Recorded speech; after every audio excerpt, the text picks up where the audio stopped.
지금 보시는 여러분 사진은 어떤 나무 같습니까? 포도나무죠. 네, 포도나무. 전 세계에서 가장 클래식한 와인은 어디가 오래전에 아주 와인으로 하면 프랑스 와인이 유명합니다. 근데 현대적 와인, 모던한 와인을 한다면 칠레나 아르헨티나 와인이 유명하다고 합니다. 근데 사실은 와인은 고대로부터 어디가 유명했냐면 이스라엘이 유명했답니다. BC 1600년, 엄청난 얘기죠. 그때 와인 저장고가 어디서 발견이 됐냐면 갈릴리 땅에 있다는 거예요. 그 옛날에 이미 와인을 만든 저장고가 있었다. 전 깜짝 놀랐어요. 와인이라는 이름 자체가 어디서 왔냐면 히브리 말 야인이라는 데서 포도라는 말입니다. 야인. 그러니까 와인 이름도 히브리 말에서 나온 겁니다. 야인을 와인으로 바뀐 겁니다. 성경에 아주 오래된 BC 1600년보다 더 훨씬 오래된 와인 농장을 있어요. 그게 누구 때인지 아십니까? 노아 때였습니다. 이미 성경에도 오래전에 와인이 등장합니다. 그러면 왜 이스라엘 땅에 이렇게 많은 와인이, 포도밭이 개발될 수 있었는가? 거기에는 이유가 딱 하나겠죠. 뭘까요? 기후입니다. 기후. 지중해성 기후가 여름은 상당히 길고 겨울은 짧고 습해서 이 와인이 아주 잘 익을 수 있는 그러한 여건이 이스라엘의 기후이라는 겁니다. 제가 오래전에 살았던 독일에 가보면 거기에 이 와인이 아주 잘 되는 밭이 하나 있는데 거기가 어디냐면 저 로렐라이 강이 유명한 데는 저게 밑에 스위스부터 계속 물줄기가 옵니다. 근데 라인강에 유명한 건 어디까지 가냐면 네덜란드까지 올라가는데 보통은 북에서 남으로 물이 흐르는데 거꾸로 갑니다. 남에서 북으로 흐르는 저 라인강은 제가 살던 바로 그 옆 동네 마인츠라는 데에서부터 쾰른까지가 가장 유명한 아름다운 데입니다. 이 구간을 사람들이 많이 배들 타고 여행들을 하는데 여기를 가다 보면 옆으로 등선이 다 뭐냐면 와인밭입니다. 왜 이 지역, 여기를 무슨 와인이라 그러면 라인가우 와인이라 그러는데 왜 이 라인가우 이 지역에 와인이 잘 되냐면 이유는 딱 하나입니다. 뭐냐면 기후입니다. 해가 많아요. 해가 몇 번을 받냐면 해가 등선을 비칩니다. 저 강물에 해가 반사돼서 또 강물로부터 해가 반사된 빛이 나갑니다. 그래서 이 지역이 아주 좋은 포도 농산지가 된 겁니다. 성경에 보면 이스라엘의 환경이 포도원이 많이 있다 보니까 포도에 관한 이야기가 성경에 아주 많이 등장합니다. 심지어 누가 포도원 이야기를 하시냐면 누가 하시죠? 예수 그리스도도 포도의 이야기를 하십니다. 뭐라 그러시냐면 예수님이 내가 포도나무다. 너희는 가지다. 내 안에 거하라. 나도 너희 안에 거하겠다. 이런 얘기도 이 포도나무를 보면서 워낙 지역에 포도나무가 많다 보니까 말씀을 하시는 겁니다. 그런데 이 포도나무가 성장하는데 두 가지 방해 요소가 있습니다. 어떤 요소가 있냐면 두 가지인데, 하나는 내적인 문제, 하나는 외적인 문제가 있습니다. 성경에 나온 걸로 문제를 풀어갑니다. 내적인 문제는 어떤 문제가 있냐면, 포도나무의 내적 문제는 지금 예수님이 하신 말씀이, 여러분 들어보세요.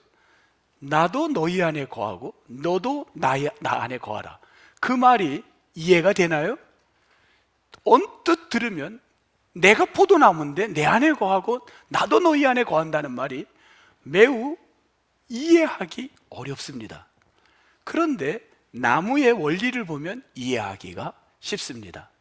포도나무를 포함한 모든 나무에는, 식물은 두 가지가 있어야 성장합니다. 뭐냐면 물관, 채관입니다. 물관은 뿌리털로 말미암아 땅 속의 물을 흡수해서 영양분을 골고루 분산시킵니다. 요거가 물관이고, 채관은 빛과 공기를 통하여 바깥에 있는 모든 걸 잎이나 가지를 통하여 그 안에 에너지로 영양분을 흡수하게 됩니다. 그런데 그래서 내가 너 안에, 너가 내 안에라는 건 물관과 채관이 원활하게 돌아가야만 나무가 성장하는 겁니다. 그런데 내 안에 거하지 못하고 나도 너 안에 들어가지 못한다는 건 이게 돌지 못하는 겁니다. 물관과 채관이 막히는 거예요. 막힐 때 생기는 게 나무에 뭐냐면 옹이라는 게 생깁니다. 이 옹이는 벌레로 썩든지 물관과 채관의 역할이 원활하게 돌아가지 못할 때 나무에 발생하는 현상인데, 이 부분은 죽은 겁니다. 나무를 가구를 만들 때 그 안에 시커멓게 파여 있는 부분들이 죽은 부분들입니다. 이 옹이, 성경에 내가 너 안에 너가 내 안에 거해야 된다는 건 물관과 채관이 원활하게 돌아가야만 된다는 그 속에서 예수님이 말씀한 것인데, 첫 번째 옹이가 방해 요소가 되는 겁니다. 여러분 속에 혹시 성장에 방해되는 옹이가 있다면 이 시간 주 예수 그리스도의 이름으로 그 옹이가 해결되어 가기를 축복합니다. 두 번째 외부적인 요소가 있습니다. 성경 보겠습니다. 오늘 본문에서 외부적인 요소는 찾겠습니다. 뭐냐면 우리가 읽은 본문에서 어떤 부분이 여러분 두 번째 포도밭을 문제 삼는 요인이 될까요? 뭐냐면 여우입니다. 작은 여우. 자, 왜 여우가 포도에 영향을 주는지 지금부터 설명을 하겠습니다. 여우가 직접적 영향을 주는 것은 아니겠지만 한번 보면은 이스라엘에 가장 많은 동물 중에 하나가 여우들인데, 여우는 다양한 종류가 있는데 이스라엘 땅에 거주하는 여우는 작은 여우들이 거주하는데 약 평균 45cm짜리 여우들이 삽니다. 여우는 봄이 되면 집을 짓습니다. 이미 기존의 집을 나와서 그 집을 확장 리모델링 하든지 매년 봄이 되면, 아니면 다른 집을 찾습니다. 집은 땅속 깊이 굴을 파는 겁니다. 그 굴을 파는데 그냥 여기서 파가지고 여기 사는 게 아니라 이 굴을 여기서 뚫으면 바깥으로 나가는 겁니다. 근데 나가는 통로가 하나가 아니라 여러 개를 여우들이 뚫게 됩니다. 그래서 들어와서 뚫는데, 왜 집을 리모델링 하냐면 봄이 되면 새끼를 번식하기 때문에 거기에 맞는 집을 봄 되면 꼭 집을 짓습니다. 여우가 가장 활동이 왕성할 때가 3월달, 4월달이 가장 왕성하게 활동하는 시기입니다. 이때에 집을 리모델링하고 새로운 뉴하우스를 짓기 시작하는 게 땅을 파는 거예요. 두 번째 여우는 땅을 파는 이유가 가장 먹이 왕성하게 먹이 활동을 할 때가 언제냐면 바로 3월과 4월 봄에 하는데, 이때 뭘 먹냐면 쥐나 땅 속에 있는 것들을 잡아 먹습니다. 이때 3월, 4월에 먹이를 위해서 땅을 파서 쥐들을 잡아 먹습니다. 이게 여우의 습성입니다. 그런데 이스라엘 땅에는 수많은 나무들이 있는데 그 가운데 지금 어떤 나무가 있냐면 포도나무가 있는 겁니다. 여러분, 포도나무가 뿌리가 작게 있는 게 아니라, 저 라인가우 아까 거기 가면 위에 이런 말이 있습니다. 이 포도 뿌리는, 이 포도나무의 뿌리는 물가까지 뻗어간다, 이런 말이 있습니다. 물이 있으면 그리로 쭉쭉쭉 뻗어가는 게 포도나무의 특징이랍니다.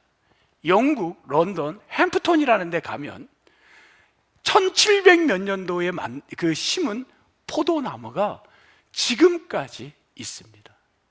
전 세계에서 가장 큰 나무인데 가지가 34m 정도가 되는 포도나무입니다. 여기서 한 나무에서 얻어내는 포도 생산량이 약 700g, 700kg 이상의 나무를, 그 열매를 얻어내는 나무가 심겨져 있고 지금까지 존속하는데, 이 뿌리를 재볼 수가 없답니다. 워낙 길게 뻗어 있기 때문입니다. 물가가 있는 대로 그 뿌리들이 뻗어 가는데, 그렇다고 한다면 이스라엘의 수많은 그 들판에 이 포도나무의 뿌리들은 그 사막을 뚫고 물을 향하여 쭉쭉쭉 뻗어 가는데, 여우들이 집을 짓기 위해서 뿌리를 망가뜨리려는 게 아니라 자신들의 집을 짓기 위하여 그 굴을 파다 보니 뭘 건드리냐면 나무 뿌리 건드리는 거예요. 그 나무 뿌리를 건드렸을 때 그 뿌리는 그때는 가만히 있지만 열매 맺는 시기가 되면 꽃을 펴야 되고 열매를 맺을 때 결국은 뿌리를 건드린 나무들은 열매를 맺지 못하게 되는 겁니다. 이 상황을 그대로 알고 있던 이 아가서의 저자는 이 아가서를 통하여 지금 그 모든 것을 그대로 이야기를 하는 겁니다. 10절 한번 볼까요? 여러분, 11절입니다. 11절. 겨울도 지나고 비도 그쳤다. 지금 어느 때인가요? 그러면 봄이라는 겁니다. 겨울이 지나고 봄이 왔다는 거예요. 이스라엘의 그 계기가 건기와 우기로 나눌 수 있지만 아무리 비가 오는 시기야 비가 안 와도 그 시기에 느끼지 못해도 봄은 3월은 오는 겁니다. 이 시기 가장 뭐가 활동이 많을 때예요? 여우들이 활동하는 그 시기를 이 저자는 알고 쓴 겁니다. 그때에 뭐라 그랬어요? 뭘 조심해라? 포도원을 허는, 15절입니다. 포도원을 허는 뭘 조심해라? 작은 여우를 조심해라. 왜? 포도원을 허는 이유가 3월이 되면 먹이 활동과 뉴하우스나 리모델링 때문에, 집을 짓기 때문에 뿌리를 건드리는 여우들이 있기 때문에 조심하라는 것입니다. 성경에 여러분 작은 여우, 여우에 대한 이야기가 성경에 의외로 많이 나옵니다. 저는 오늘 구약에서 하나와 신약에서 하나를 통하여 여우의 역할이 무슨 역할인지를 한번 말씀에서 찾아보려고 합니다. 먼저 구약의 에스겔 13장 3절에서 4절입니다. 성경 말씀은 불어 안 써놨습니다. 찾으시기 바랍니다. 에스겔 13장 3절에서 4절 1165면을 보면, 자, 에스겔 13장 3절에서 4절에 여우는 어떤 역할을 했는가 보겠습니다. 1165면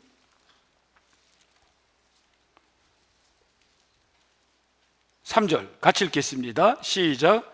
주 여호와의 말씀에 본 곳이 없이 자기 심령을 따라 예언하는 어리석은 선지자에게 화가 있을진저 이스라엘아, 너희 선지자들은 황무지에 있는 여우 같으니라. 여우를 누가 여우라 그랬습니까? 누가 여우라고요? 선지자들입니다. 어떤 선지자인가요? 어리석은 선지자입니다. 왜 어리석습니까? 자기 심령을 따라 예언하는 선지자이기 때문에 어리석다고 했습니다. 하나님의 말씀을 듣고 전하는 자가 아니라 자기 생각으로 말씀을 전하는 사람이기 때문에 그를 가리켜 여우라고 성경에 이야기하고 있습니다. 정리합니다. 자기 생각으로 전하는 건 이스라엘 백성을 죽이는 일이기에, 이스라엘 백성들을 미혹하는 사람, 이스라엘 백성을 하나님과 단절시키는 사람, 그 사람이 여우인 줄 믿습니다. 그 얘기인 겁니다. 혹시 여러분은 여우 하니까 자꾸 머릿속에 누가 떠올라요? 그 여우가 아닙니다. 이 여우입니다. 다음은 누가복음에 있는 말씀을 살펴보겠습니다.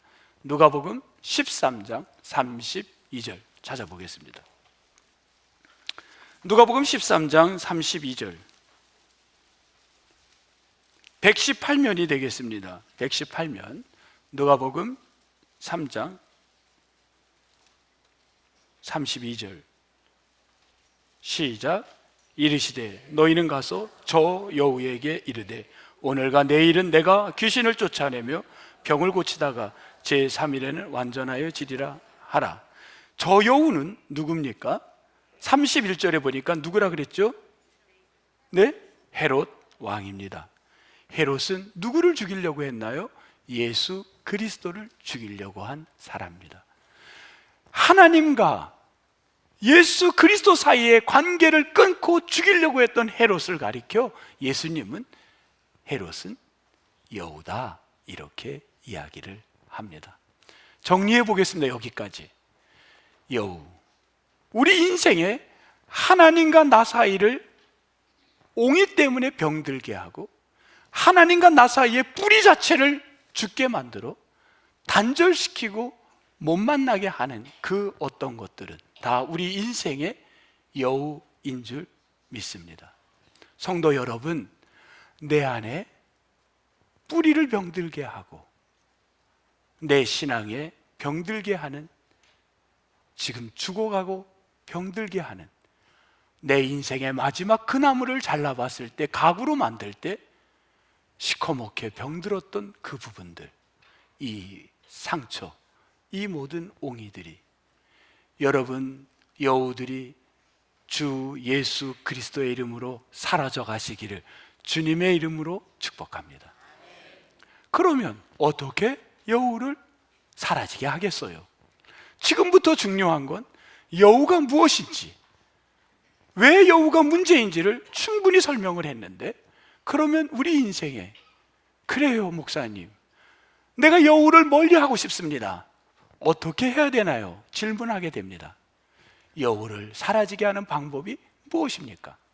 제가 여쭤볼게요. 여우를 잡는 방법이 무엇입니까? 혹시 아시는 분 있나요? 여우 잡는 방법.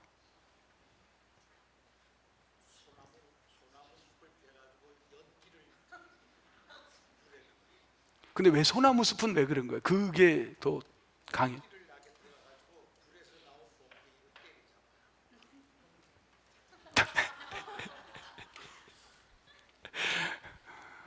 제가 인터넷에 보니까 장로님 말씀하고 비슷했어요.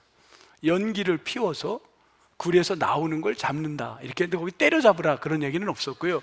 그냥 잡으라 하는 얘기는 있었습니다. 근데 장로님은 좀 세게 나가네요.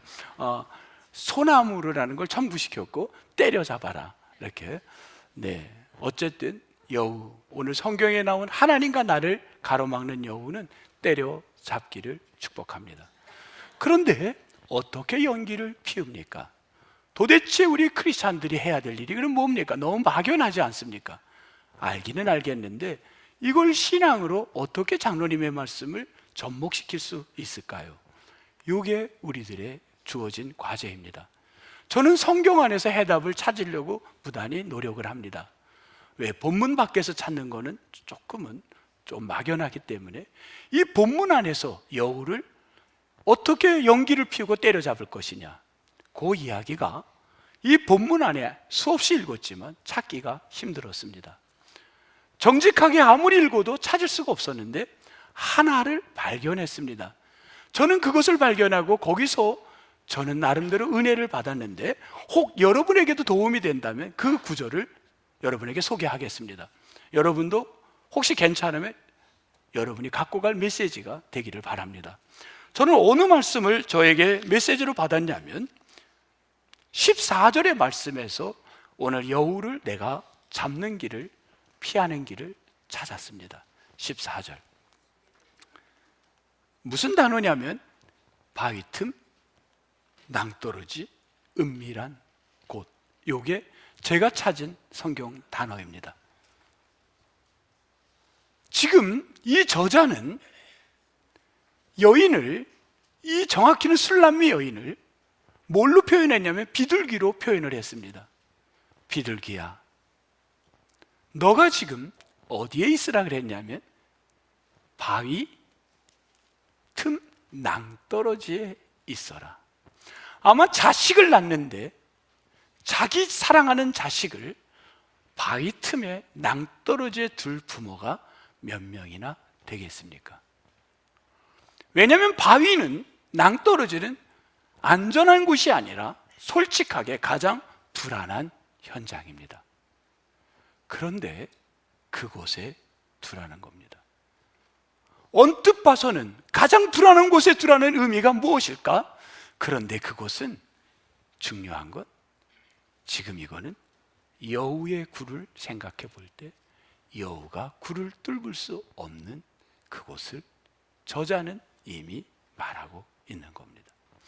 여우가 올 수 없는 곳, 그러나 우리는 알고 있어요. 여우는 못 오지만 그곳이 얼마나 불안하고 그것이 얼마나 자식을 두기에는 위험한 데인지 압니다.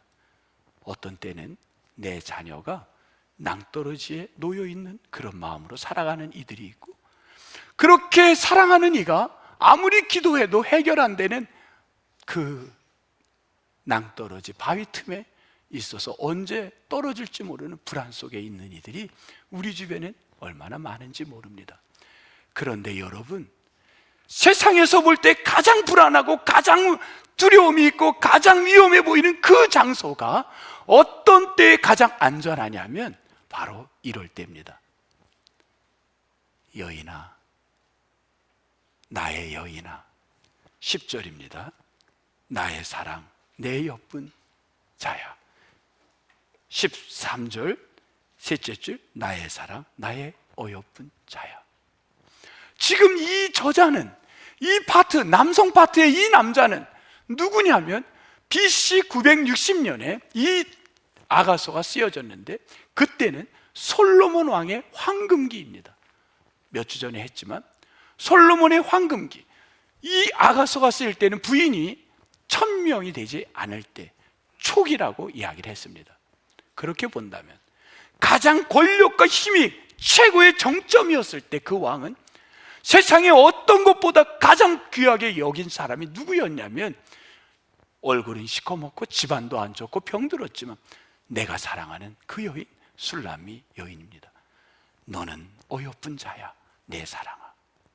여러분 지금 뭘 얘기하고 있나요?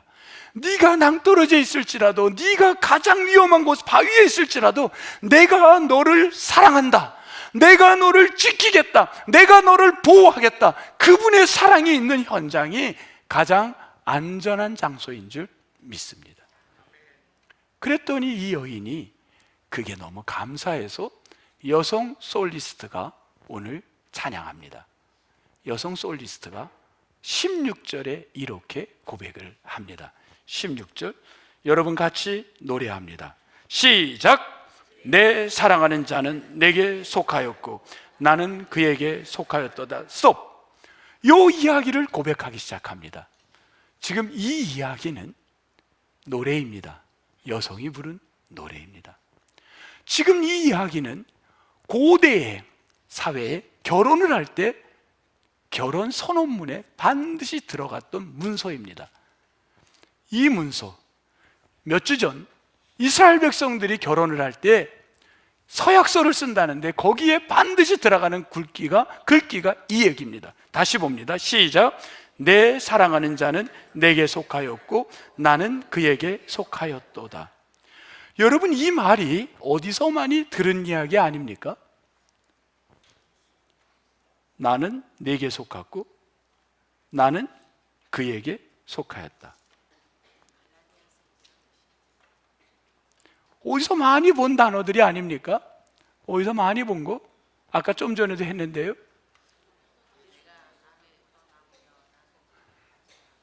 요한복음 15장으로 넘어가겠습니다.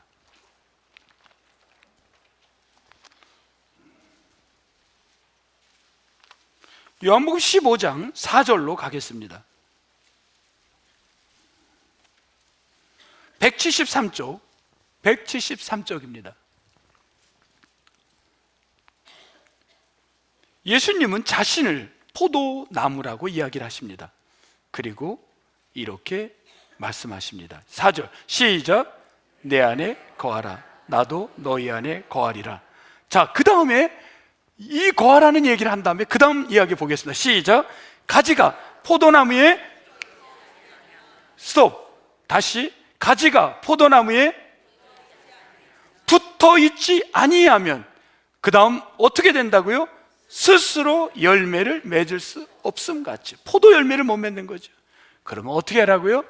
내가 그분 안에 붙어 있어라. 여러분, 우리 인생의 길이 험한 낭떠러지에 있을지라도 내가 그 작은 여우를 피해서 뿌리가 망가지고 옹이가 생길까봐 내가 웅덩이에 있을 망정, 그것이 인생이 불안하고 너무 내 자신이 초라한 그 자리에 있을지라도, 내일이 어떻게 될지 모르는 불안 속에 살지라도, 내 인생이 낭떠러지에 언제 떨어져서 죽을지 모르는 그러한 절박한 질병 가운데 있을지라도 여러분이 그곳에서 예수님에게 붙어 있다면, 내 사랑하는 자야, 어여쁜 자야, 그분의 사랑의 소리를 듣고 붙어 있다면 그곳에 열매 맺는 인생이 될 줄 믿습니다.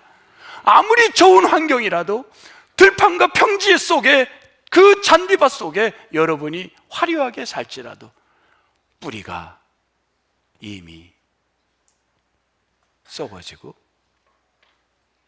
나무 속이 옹이로 병든다면 여러분, 그 땅이 무슨 의미가 있겠습니까? 여러분, 예수 그리스도의 붙들림 바 되어 살기를 주의 이름으로 축복합니다. 오늘 말씀은 분명한 결론을 우리에게 주십니다. 너가 내 안에 있니? 나도 너 안에 있을게. 꼭 나와 붙들고 살자.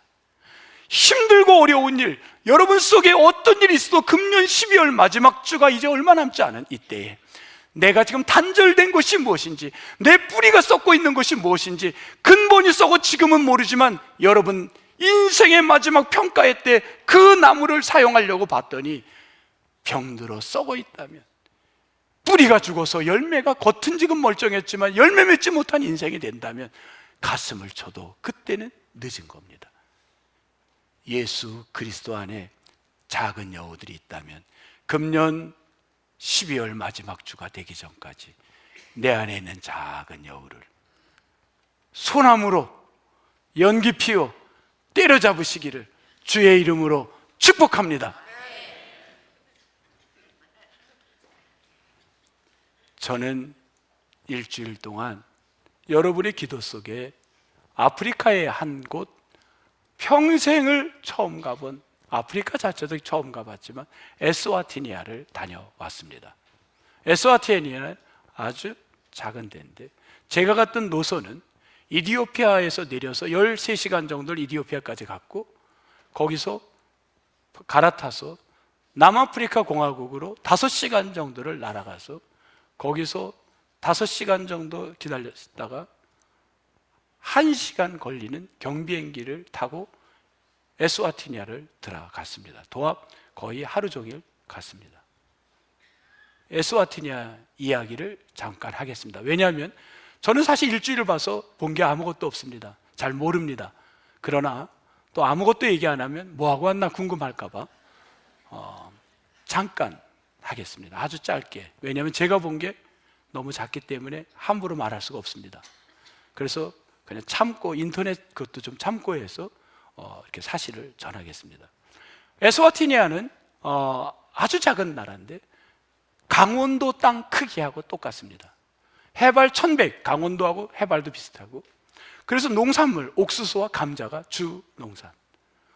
똑같아. 저는 강원도 간 거예요. 비행기만 오래 탄 거지. 근데 그 강원도 땅은 해가 뜨거워요.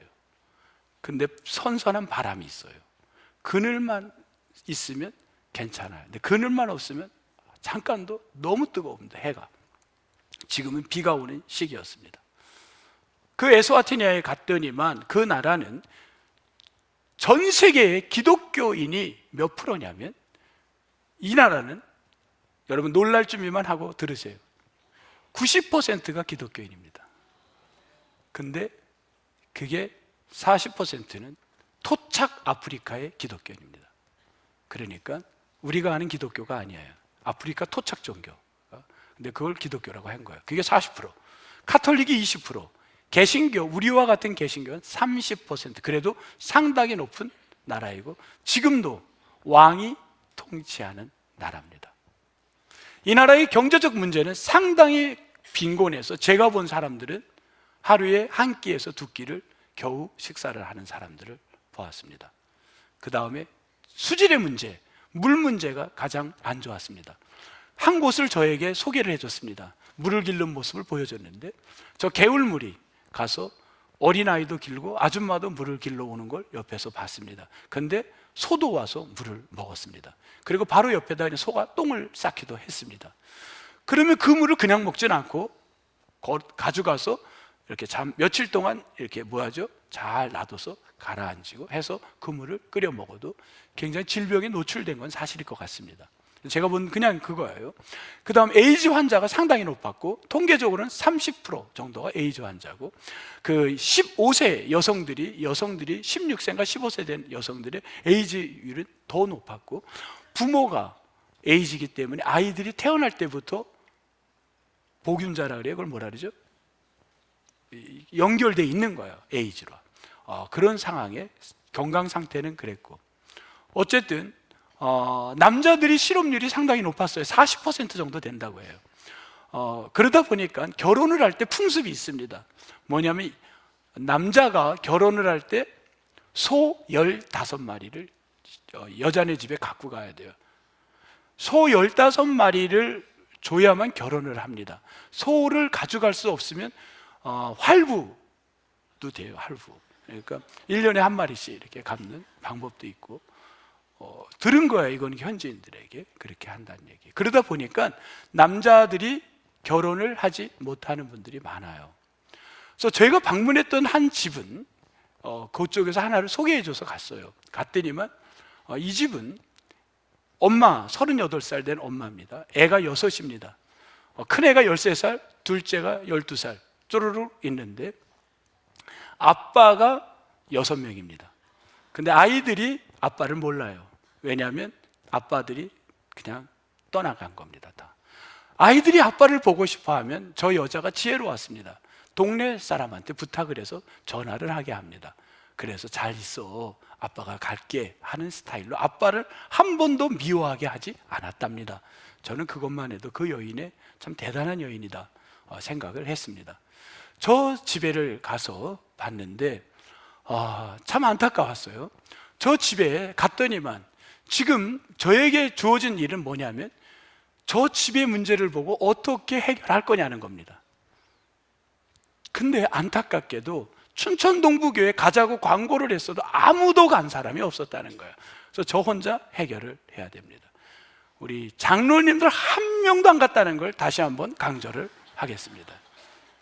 그래서 혼자서 제가 뭘 하겠습니까? 막막한 거예요. 왜냐하면 비가 씻습니다. 방 하나인데 저 옆에는 광이고 하나는 방인데 저 여인이 38살 여인이 태어났던 데가 저기였고 저기서 계속 사는 겁니다. 부모님이 일찍 돌아가서 고아로 저 집을 지켰고 그 다음에 6아이를 저 집에서 키우는 겁니다. 흙으로 진 집입니다. 그런데 저 지붕이 저 철판 같은 게 있는데 거기에 비가 그냥 떨어지는 거예요. 그리고 거기는 흙이에요. 바닥은 침대 하나가 만들어져 있는데 그 침대에 담요를 주는 곳마다 받아가지고 담요가 한 10장이 깔려 있는데 거기가 그냥 그 안이 다 썩었어요.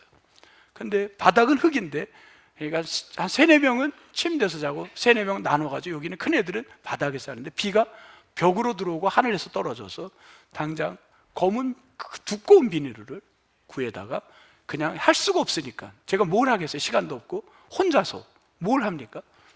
비누로만 덮은 거예요. 천장에 비누를. 근데 저거를 비누를 날아가니까 어떻게 해야 돼요? 예?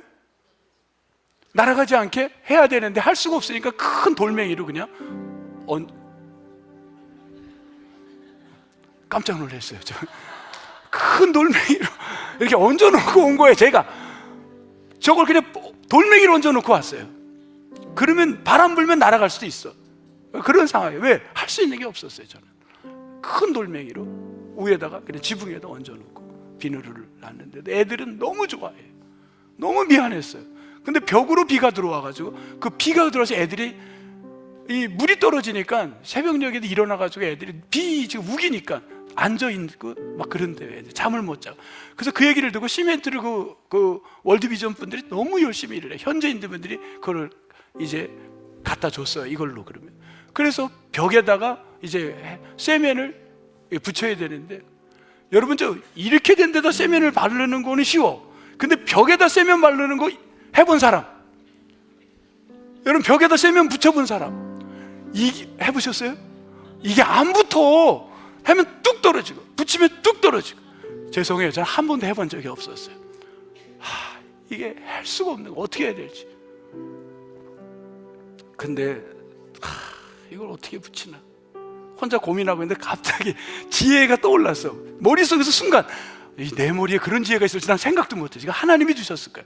야, 이 집이 마른 집인데 여기다 물을 좀 뿌려라. 그게 머릿속에 순간 그래서 물을 제가 여기에 촥 뿌렸어요. 촥. 시간이 없다 보니까 뭐 그 물 뿌리고 그럴 시간이 없어요. 지금 왜? 제게 주어진 시간이 일주일 안에 뭘 합니까? 물을 딱 뿌리고 있다가 거기다가 세면을 읽어서 이렇게 붙이면 뚝 떨어지고, 이렇게 하면 살살 하면 안 돼. 세게 탁 던지니까 떡 붙더라고 이게. 놀라는 거야. 그리고 이 미장칼인가 그거 있잖아요. 그거를 위에서 하면 안 되고 밑에서 위로 올리더라고. 내가 그렇게 하니까 해본 거야. 이거 해본 거야 제가. 그러니까 붙더라고요. 저걸 다 못하고 밑에만 세는 데만 돌아가면서 땜질을 했어요. 땜질. 애들이 너무 좋아하는 거예요. 해다가 온 거예요. 그러니까 뭘 하겠어요. 이틀 동안 제가 거기서 저 집에 주어진 시간이 이틀이었어요. 제가. 그런데 애들이 아까 그 두 번째 애가 12살짜리 애하고 이야기를 나눴습니다. 그래서 이제 통역관이 월드비전의 그 현지 월드비전 분이 옆에서 도와줬어요. 너는 꿈이 뭐니? 무슨 꿈이 있겠어요? 이곳에서 그냥 사는 게 사는 거잖아요. 전 간호원이 되고 싶어요. 그러더라고요. 애가 너무 눈이 맑아요. 그러니 그래서 아이하고 얘기하다 보니까요, 얘가 한 번도 태어나서 가게에 가서 자기 옷을 사본 적이 없대요. 가게를 가본 적이 없는 거예요. 그냥 주는 걸로 구호로 사는 거죠. 그래서 그 얘기를 듣고 같이 가게를 가려고 했는데 그건 안 돼. 시간적 안 된다 그러더라고요. 그래서 이 아이들 6명의 옷을 구해달라 그래가지고 그 아이들에게 포장을 해서 산타처럼 이제 마지막 날 하나씩 선물로 주고, 애들을 모자도 새로 사서 하나 주고, 미키마우스 모자, 옷, 신발. 어떤 아이 2명은 신발이 커 너무. 그래서 제가 그랬어요. 큰 게 좋은 거다. 작은 거는 안 되지만 큰 거는 도움이 될 거야. 놔두고. 애들이 너무 좋아요. 그리고 엄마에게는 3개월치 식량을 밀가루하고 막 해서 기름하고 해가지고. 뭘 하겠어요. 제가 할 수 있는 게 아무것도 없어요. 그리고 이렇게 이제 와야 되니까 동부교회 장로님들 한 명도 안 갔다는 거예요. 한 명도 안 갔다는 거예요. 이래서 되겠습니까 이게? 같이 가야 뭐 저거 지붕할 때 도와주지 않아요? 제 비누를 하면 여기 잡아줄 사람이 있어야지. 그러지 않습니까? 그래 돌을 얹을 거 아니에요. 누가 잡아줘야, 사다리라도 잡아줘야지. 한 명도 안 갔어. 동부교회 장로님들 한 명도. 이 현실이야, 이게 현실. 두고두고 제 이야기를 하는 거야, 이제 두고두고. 근데 그 집에 침대 위에 희망하는 책이 하나 있어요. 그래서 내가 아무것도 없는데, 그래서 이게 뭔가 하고 봤더니만 성경책이야. 그래서 내가 깜짝 놀라서 그 애한테 물어봤어요. 야, 너 이거 성경책인 거 알겠지? 가끔 간대, 교회를. 자기네가 율동 찬양하니까 애가 찬양을 막 해서 그 녹음 다 해놨는데, 요 자세한 거는 2월 첫 주에 월드비전하고 국민일보 분들이 따라 붙은 거예요.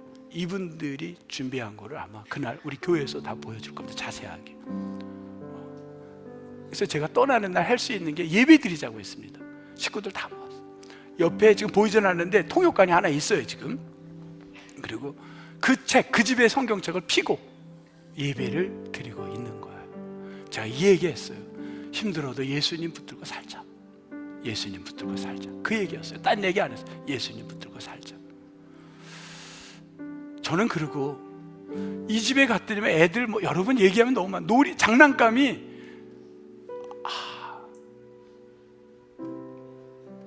그리고 인형 발 요런 거 부러진 거 그거 하나를 애가 인형으로 갖고 놀고. 이게 현실일 거예요, 아마. 제가 뭐 일주일 동안 본 거가 뭡니까? 그 다음에 공을 엄마가 없으니까 비누로 똘똘똘 말아가지고 애들한테 이렇게 해서 착 해가지고 던져주면 그거 갖고 애들이 놀아요. 그것도 망가진 또. 그래서 우리 동부교회 갖고 간 축구공이 있었어요. 그래서 그걸 줬더니 너무 좋아해서.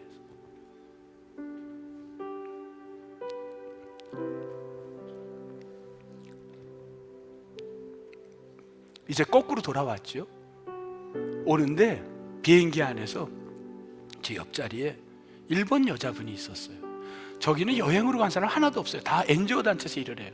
그분에게 여쭤봤어요. 여기 뭐 하십니까?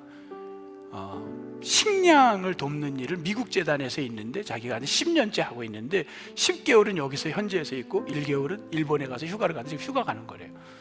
그래서 제가 그랬어요. 그럼 밥을 나눠주냐? 그 식사를 주는 거니까 그거 하는 게 아니래요. 어떻게 하면 이 땅에서 식량 문제를 해결하느냐를 찾고 있대요. 밥 한 번 줘서 될 일은 아니겠죠. 그 다음에 저기에 의대가 있었는데 한국 분이 총장입니다. 캐나다의 교민인데 두 분이 박사인데 교수인데 저기서 선교 사역을 하고 있어요. 의대를 만들어서 6명과 9명의 의대생이 지금 공부하고 있어요. 그 나라의 최고 좋은 학교입니다, 의대가.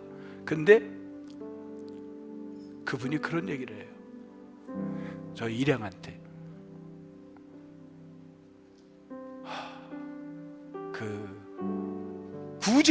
구제라 그러나요? 뭐라 그러죠? 구제라 그러나요? 구제가 아프리카를 더 아프리카로 만든대요. 무분별한 잘못된 구제는 아프리카를 더 아프리카로 점점 만들어가고 있답니다.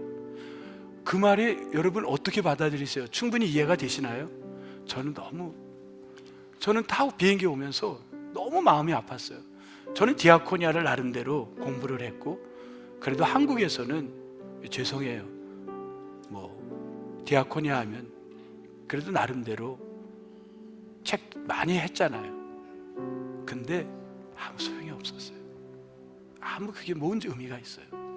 제가 너무 부족했고 너무 마음이 아프더라고요. 그게 아무 도움이 안 돼요, 사실. 뭘 여러분 돕겠습니까? 다시 정리할게요. 오늘 이 얘기가 주가 돼서는 안 되는데 다녀온 얘기를 하려다 보니까 조금 했는데 자세한 건 2월 첫 주에 더 많이 해드리고요. 여러분, 우리 인생에 아무리 목사님이고 아무리 장로님이면 뭐합니까? 내 뿌리가 병들었는데, 썩고 있는데, 지금은 멀쩡해요. 몰라요. 마지막 때에 그 열매에 옹이처럼 썩은 건 분명히 나옵니다. 이거는 바꿀 수 없는 거예요. 썩은 건 반드시 흔적이 나옵니다. 12월 나이테가 한 알이 되는 거죠. 1년씩. 썩은 나이테를 만드실래요? 여러분에게 묻는 거예요. 여러분이 알아요. 그거 모른다면요, 그건 좀 답답한 사람입니다. 자기가 알아요. 지금 썩고 있는지. 왜 모르겠어요? 표현 안 하는 것 뿐이지. 자기가 알잖아요. 여러분 안에 지금 썩고 있다면, 뿌리가 병들고 옹이가 생겼다면요, 그 작은 여우 꼭 잡으십시오. 그리고 새해를 맞이하세요. 그거가 우리가 사는 길인 줄 믿습니다. 하나님,